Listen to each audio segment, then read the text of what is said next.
I'm in Newcastle at a place called Waratah on the New South Wales coast. Beautiful place, Newcastle. I'm just in the back streets at the moment. I want to speak quickly about effort in a relationship.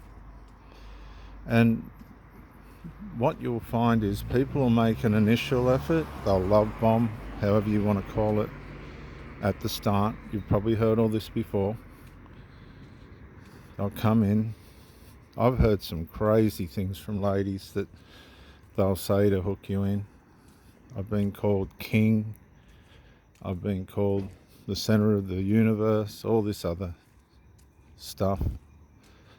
And you listen and you read these words and you try and keep your mind sound. You don't take them on board and get blinded by ego and things. And you watch. You just watch.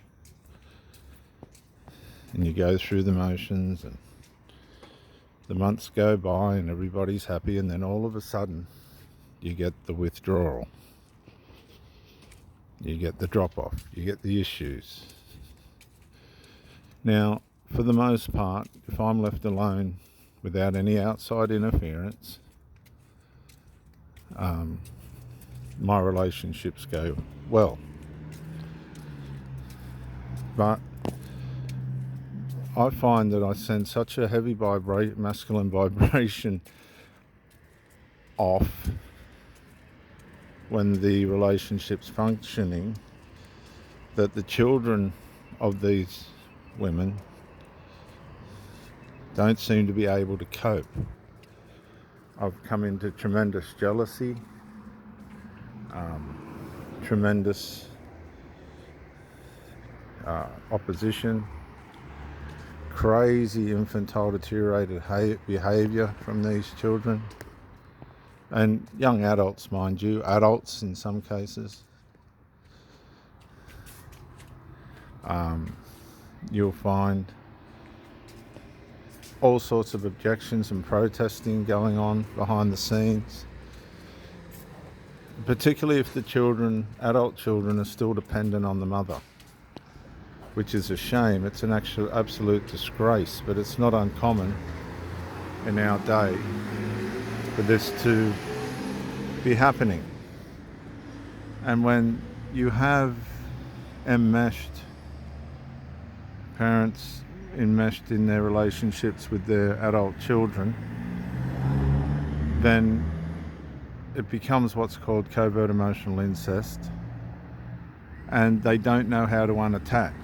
So while the parents trying to attach to a new partner, the children have difficulty with this, not only territorially but also personally, emotionally, and with their security, because they've been dependent on their mother most of their lives, and that's all they really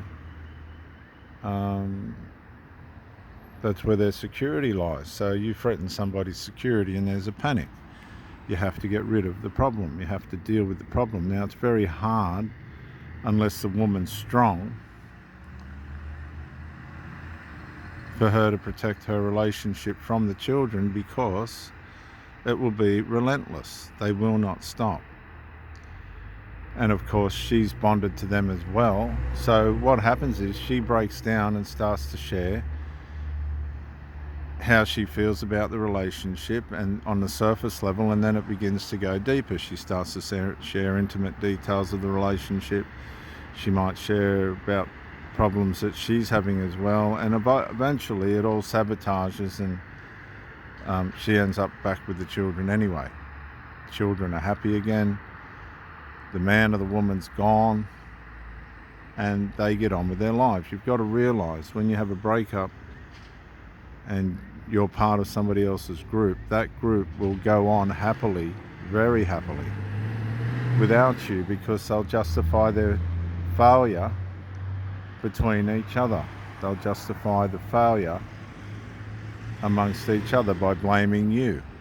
Now, if you are the problem, that's your business, and you need to learn from that and do better next time. But when you get to the ages of 50 onwards, if you're still having problems in the way you manage a relationship, you've got serious issues and you're probably better off staying out of it.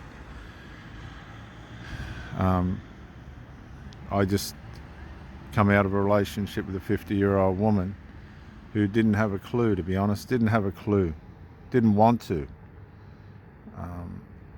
go past the honeymoon stage in the relationship.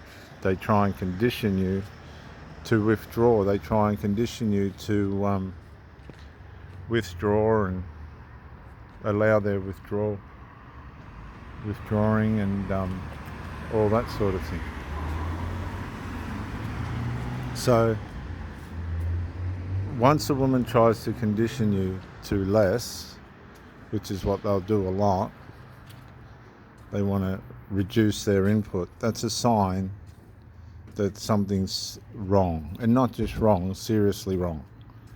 Because most women like their company, they'll make the effort to keep it, and they'll contribute to protecting the fact that they want that man present. And believe me, it's hard to maintain and sustain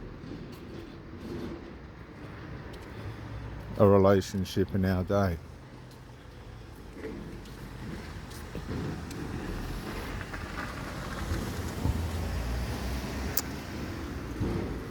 My advice from this video is, and I'm speaking to people that are mature, sober, ethical, moral, seriously trying their best to have a good relationship. Not drug addicts or alcoholics or people that abuse themselves. That's got you on the back foot before you start. That's your problem, not mine. But if you're genuinely applying yourself and doing everything you can to be the best version of yourself, and you're with somebody that starts going backwards, and you can't resolve that, and there's no identifiable reason except a lack in their character or a flaw in their character for this happening, and it's predictable in most cases today because people are socially characteristically formed to fail. It's a subliminal message behind most things when you watch TV and these silly shows where there are relationships involved. Everything's failing and there's drama and there's blah, blah, blah, blah, blah, blah, blah. You have to stay within moral integrity and all the healthy things of excitement and things. And if this person has lost their way that you're with and is now failing to meet your needs, you need to go into emergency save yourself from this person mode and let them go. It's going to hurt, it's going to be painful, but you have to let them go. And when you let them go, you get counseling, you get therapy, you get whatever you need, and go to work on your healing, on your separation healing and all the rest of it, and get on with your life. Karma will follow them and karma will follow you. Whatever happens to them isn't your problem.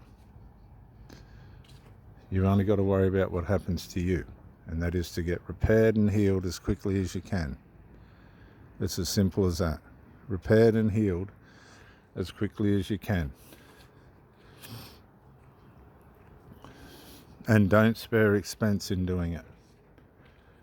This is Dr. Jason W. Morrison, Theologist, New South Wales, Australia. Bye for now.